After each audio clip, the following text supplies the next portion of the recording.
NetScout presents On Guard, insights and solutions surrounding the most complex problems of our connected world, from those who help protect it.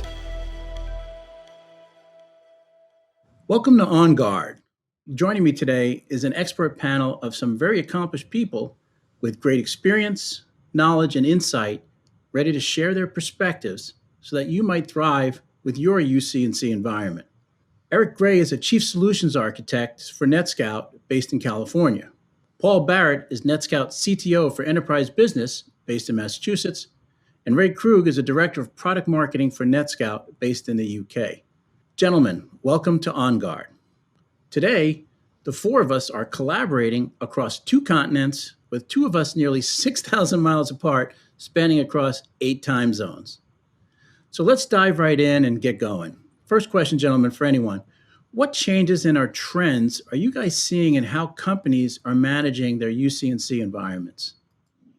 Maybe I'll have a first stab at that, Chris. I think, first of all, we need to think about how UC&C systems have evolved recently anyway. Whether it's instant messaging, it's email, it's your calendar system, are all being pulled together into this single unified system. And that's great from the user's perspective when it's all working. But behind the scenes, it's just creating more and more complexity as we have to integrate more and more systems. It's always been a really tough thing to get correct and to make work well, because the nature of real-time communications is I only get one chance to basically send those packets over the network. So they better get there at the right time and get there in the first place.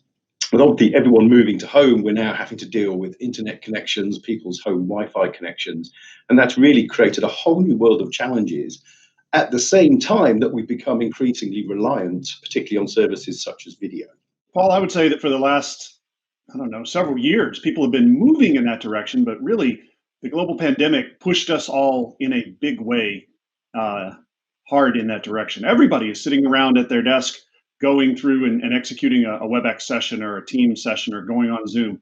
I mean, it's become not just something you do occasionally, but it's the norm, and it's going to be with us probably, going forward. Yeah, and I think, Eric, what was interesting about that is what's changed is the ease of use of these platforms. I think historically they've been quite complex to operate. Now, all that simplicity, your video conferencing call, as it were, is underpinned by an incredible amount of complexity that actually makes this service work. And those bits and pieces that make up that complexity for that end-to-end user experience are kind of getting more and more important, because it's now mission critical.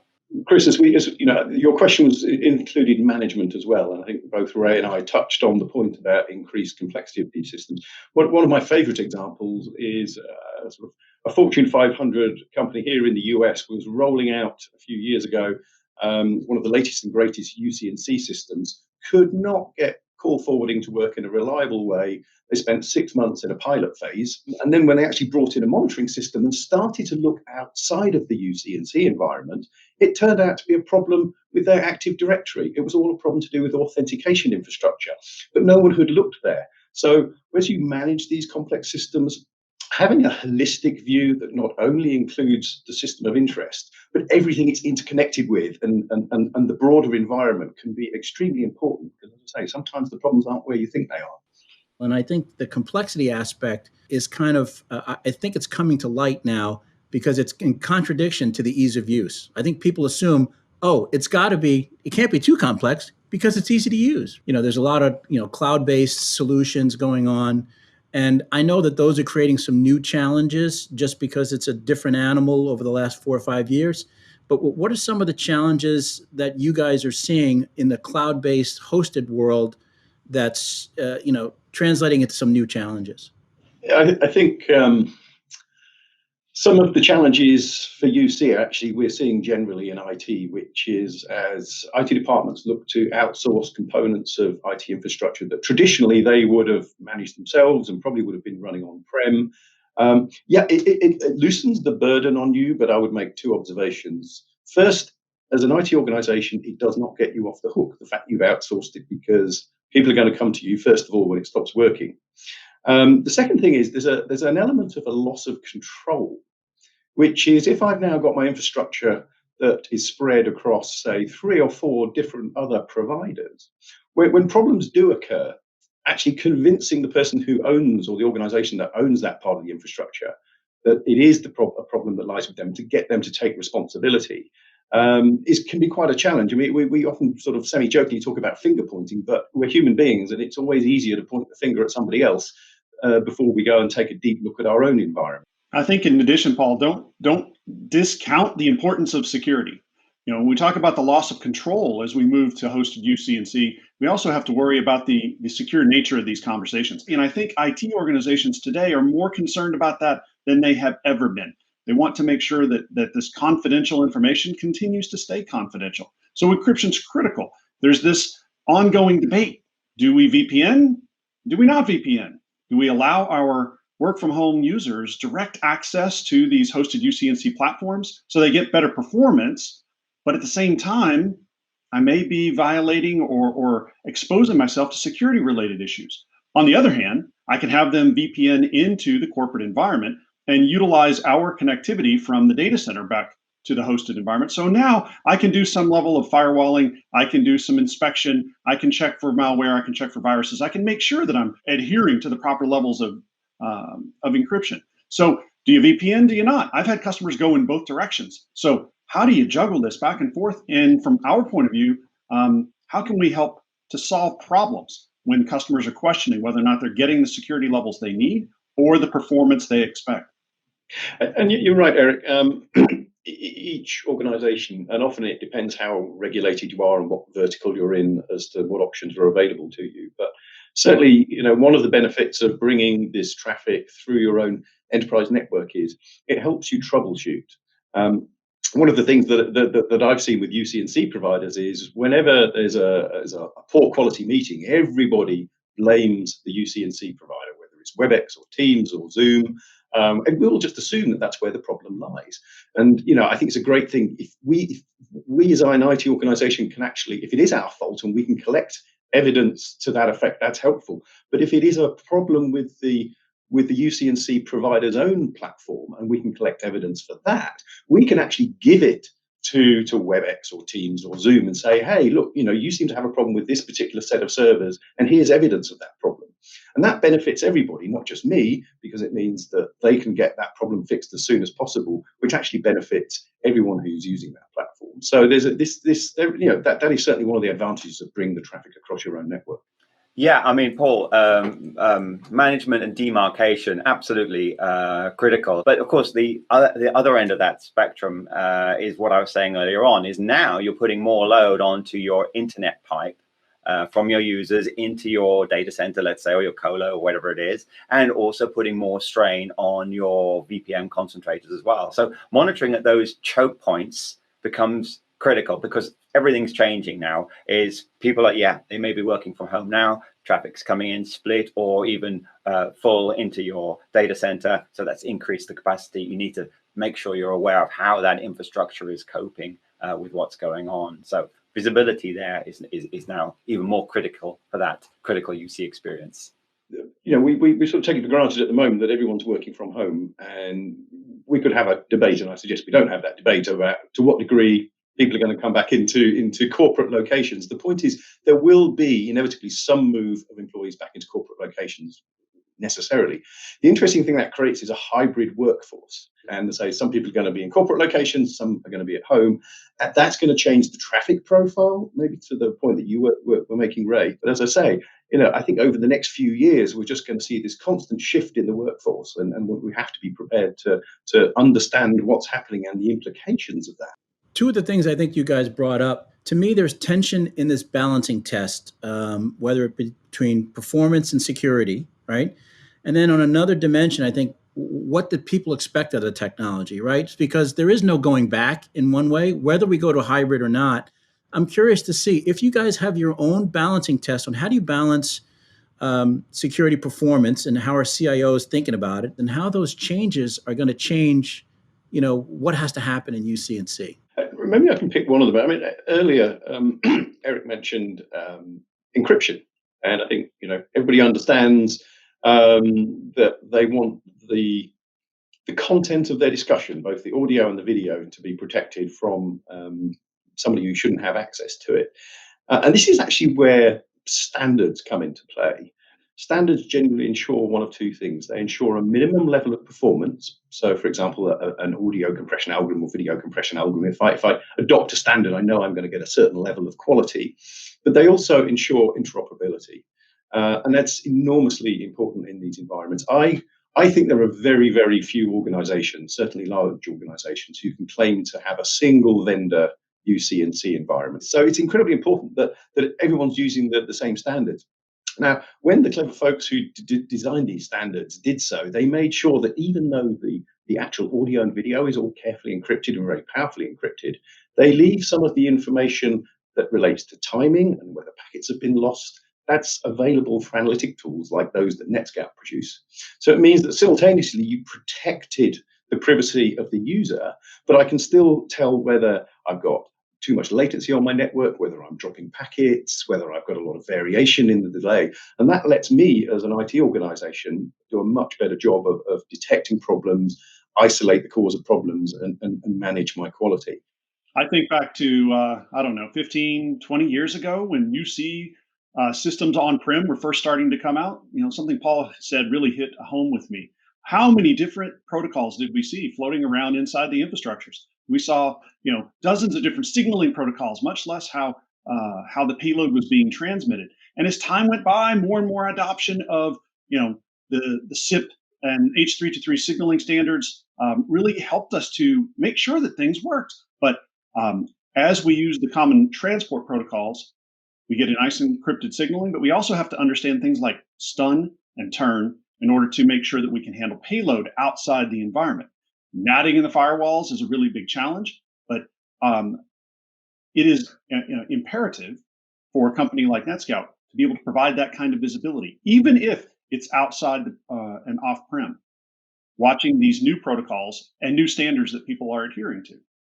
So I'm 100% with you on standards, and just to extrapolate a little bit more on your encryption comment and how NetScout has the visibility even in encrypted environments from the perspective of the performance of the unified communications, but more importantly, the quality of the UC going through that infrastructure. So we can do that second thing as well. We can actually say, well, actually, it's big enough, it's not big enough, but we can say it's affecting the quality of the UC experience. And then we can pinpoint it to that demarcation point of the internet pipe or the VPN concentrator or anywhere else along that core path. So you get a double whammy. It's encrypted, it's going over the internet, it's going through your VPN, perhaps. We can tell you at what point that call is degrading, because we have this thing, it's called mean opinion score, which is not just, how many voice calls, it's not just the bandwidth used by the calls, but it's also an estimated view of the quality of those calls as the users would perceive them as well, and even in this critical video applications. Guys, that's great stuff. Let's talk a little bit about user experience. Thoughts about what's changing with the role and the value of user experience? I mean, Ray started to touch on this, I think, very well when he was talking about how we can analyze the flow of media streams, and we can actually predict in the form of something called a mean opinion score what a human being is going to think of the quality of whether it's the audio or the video. So that's one of the key things about end user experience. It can directly affect the ability of an employee to actually perform their job effectively. I have a number of high-profile healthcare customers here in the Western U.S. And one of the biggest projects that's been rolling out over the last couple of years is the use of telemedicine and telehealth. The experience of the end user, if I were to use other examples, really kind of pales in comparison with the criticality of having a pristine experience when you're looking at telemedicine. If a doctor, a provider, is going to make a diagnosis of a patient based upon the symptoms that they see through the camera and based on limited diagnostic capability that could be sent across the internet, it's not just, am I losing money or not? Now it's about someone's health and potentially, if we misdiagnose something, someone's life. So it has to be exceptional in his experience So I think, and not just for the end user again, but for the provider or the doctor as well. Both sides of the conversation have got to be great. Years ago, user experience might have been how we felt about something. Hey, how did that feel? Was that a good experience for you? And it's like a customer satisfaction thing. And what you guys are talking about is the user experience, the operational definition of user experience is almost kind of changing as well in terms of what people expect. I was going to say one other point that I had on the user experience is if you think about your video conference, your telemedicine call, or whatever it might be, that might be a few minutes, it might be 20 minutes. And at some point during that call, there may be some sort of degradation. Okay, so that's it. So maybe it was enough or not enough to actually affect the whole call. But of course, so it doesn't get reported. So you have to be monitoring that call so that when it did go wrong at that point, you can actually figure out what was the root cause. What is it? Was it the QoS? Was it the network bandwidth? Was it the VPN? Was it the demarcation point to the service provider, whatever it is? So you've got to be constantly monitoring these things so that when there is a problem during that that call, that's when you need to be monitoring to see what's going on so you can fix it. It's a really good point, Ray, because how many of us, after we've had a sort of 9 or 10 hour day of back-to-back collaboration call meetings, then decide to spend half an hour filling out trouble tickets for the few bad calls we had? Not me. One of the largest deployments in UC that I have here in the Western US is a high-tech company that was really struggling with their contact centers. They had 13 different contact centers around the planet, and customers were dialing in to try to get some support, and they were having call routing issues. And initially, they were blaming all of their problems on their session border controllers. They tried to talk to their carrier, and the carrier's like, no, it's not my problem. It's really difficult to hold a service provider accountable if you're not doing some level of monitoring and triage, as Paul mentioned earlier in our conversation. But these guys, they looked at their infrastructure and they said, we think it's our SBCs. And they went through the project of changing out all of them. Spent over $100 million to put in all new session border controllers, and it didn't fix the problem. The basic concept of monitoring conversations inside of their environment wasn't being followed. And as a result, they wasted a ton of money. When NetScout was brought in, we actually were able to deploy in the right spots, capture at the right time, and leverage the power of the monitoring that we're talking about to understand quality. By watching what was going on in front of all of these contact centers, we're able to solve the call routing issues. Quality went up. More importantly, is that customer satisfaction increased significantly. Contact centers are a fascinating example because for so many businesses, that they are the gateway to their customers. But perhaps what's even more frustrating, we haven't talked so much about signaling, is if I've been on the phone for 30 minutes and then the call drops, because when they forwarded me to another department, that forwarding operation didn't complete successfully.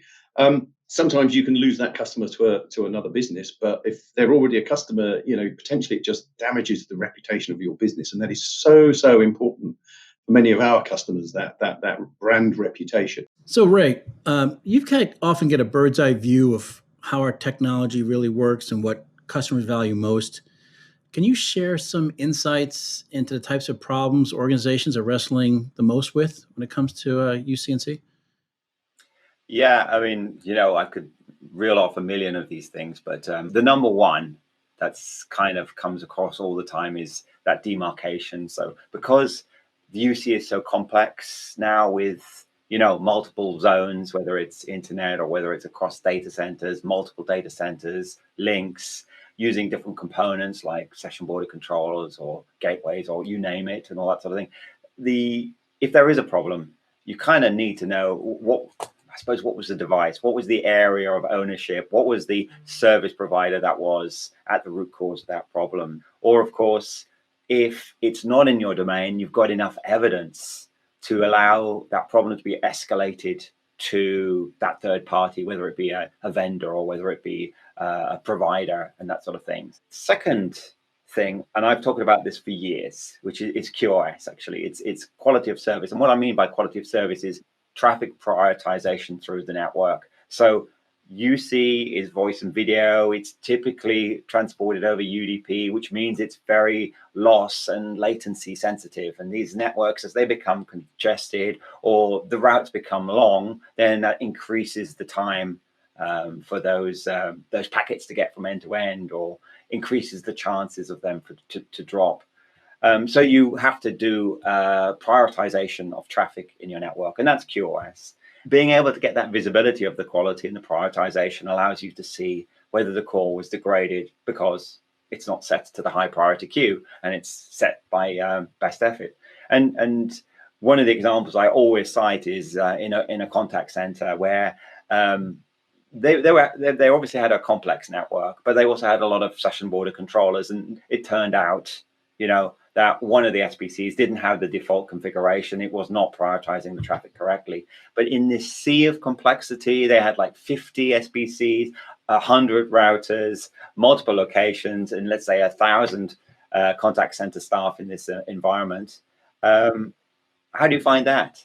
So again, from our perspective, it's just the simplest thing for us to do. If we're monitoring the network, we see the traffic, we see the voice, we see the QoS, and we see that it's not prioritized correctly, and we see that the quality is bad. So that's kind of an easy problem for us to solve, but it's just such a rich problem, and it's everywhere, and so important. I agree with Ray completely. One of the most important things to understand is the quality of service of the traffic as you're moving it through the infrastructure. But in order to validate that, you have to have holistic monitoring. You have to be able to capture near the client, in the center, somewhere around your wide area network. You have to be able to capture close to the server.